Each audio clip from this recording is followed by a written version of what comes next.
Hello, and this is adding and subtracting mixed numbers or rational numbers. So in this lesson, I'm going to review with you how to add rational numbers and then go over how to subtract rational numbers. So we're going to start with the first problem, which is an addition problem because it has an addition sign. In this problem, the first thing we're going to do, since the denominators are different, is we're going to rewrite the problem with the fractions blank and then figure out a good common denominator. Now to do this, there are different methods. I'm going to look at the denominators, and since the larger one is 10, look, can 6, can 6 be turned into a 10? It cannot.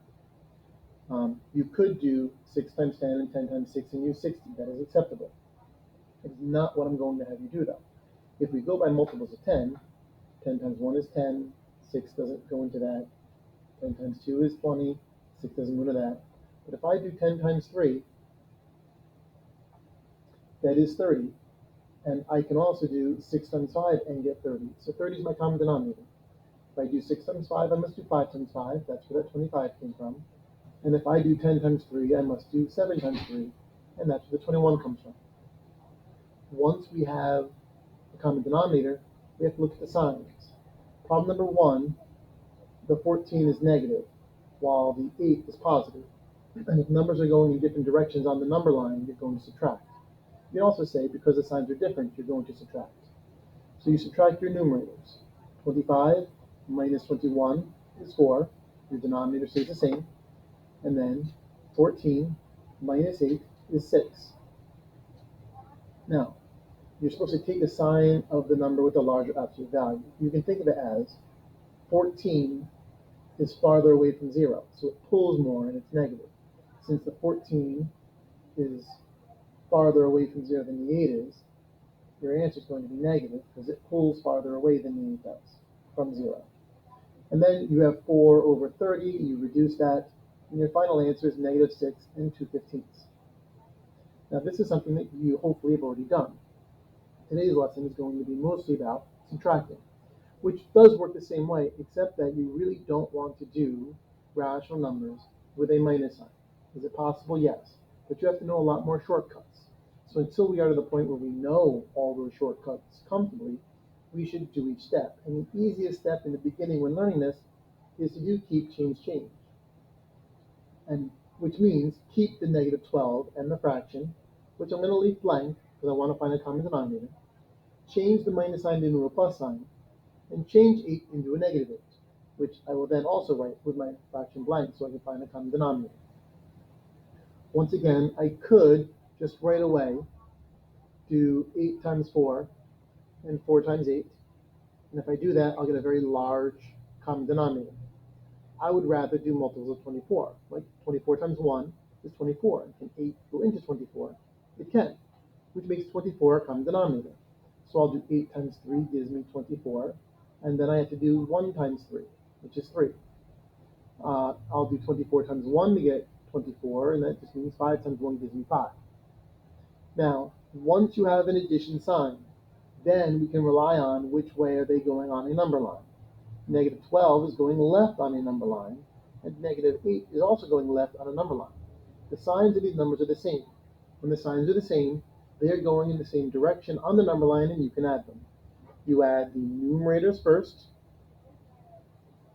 You would do 3 plus 5 is 8. Your denominator stays the same. Then 8 plus 12 is 20. And again, because they were both going to the left, it's going to be negative. You do have to check for reducing, and 28 and 24 can reduce by 8, so you divide by 8, and you get your final answer of negative 20 and 1/3. I'm going to do two more examples for you to watch. The first example works just like the last example. It's a subtraction problem. All right, the board is moving off a little bit. Um, it's a subtraction problem, which means I'm going to do keep, change, change, where I keep the negative 8 and the fraction. I change the minus into a plus, and I change negative 10 into positive 10 and the fraction. We find a good common denominator. Now 4 and 5 do not have a good common denominator until you multiply them by each other. So I'll do 4 times 5 is 20, which means 1 times 5 is 5. And we'll do 5 times 4 is 20. And then 3 times 4 is 12. Once you have your common denominators, if the numbers are if the numbers are the same sign, you'll add them. If they're different, you'll subtract. Well, negative 8 is going to the left, positive 10 is going to the right. That means the signs are different. You subtract. We'll subtract the numerators. 12 minus 5 is 7. Your denominator stays the same. Subtract the whole numbers. 10 minus 8 is 2. Since 10 is larger, since 10 is farther away from 0, it's positive because the 10 is positive. And the last problem that we're going to go over today has a decimal in a fraction. And there are two ways you can do this. You can take your fraction, 3/5, and turn it into a power of 10, the denominator into a power of 10. So, for example, if I do 5 times 2, sorry, animation is not working. If I do 5 times 2 and 3 times 2, you will get 6 over 10, which is just 6/10. And you can write that. Negative 3 and 7/10 plus negative 7 and the 6/10. You could, since the signs are the same, you'll add them. And you could just add them, but I like showing my work so that I don't make silly mistakes. So I'll actually write 3 and 7/10 plus 7 and 6/10 is 11 and 3/10, which means our answer, since they're going to the left, is a negative 11 and 3/10.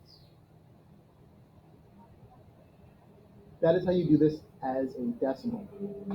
Well, you don't have to do this as a decimal. You could have, if you wanted to, have done this problem as a fraction. So I will go over the same exact problem, but doing the problem as a fraction. To turn it into a fraction, you do have to know that 0.7 is set as 7/10. And just write it as a negative 3 and 7/10. Then you can add it to your negative 7 and 3/5. You can also know that if there's a number after the decimal, it goes in the numerator, and whatever place value that number is your denominator. It's in the tenths place. That's your denominator. Since I have a plus sign, I will rewrite the problem with the fractions being blank and find a common denominator, which in this case, for 10 and 5, I can use 10, because both of them go into 10. That'll be 7, 10 times 1 is 10, and then 7 times 1 gives us a 7, and then 5 times 2 is 10, so 3 times 2 is 6, giving us 6/10.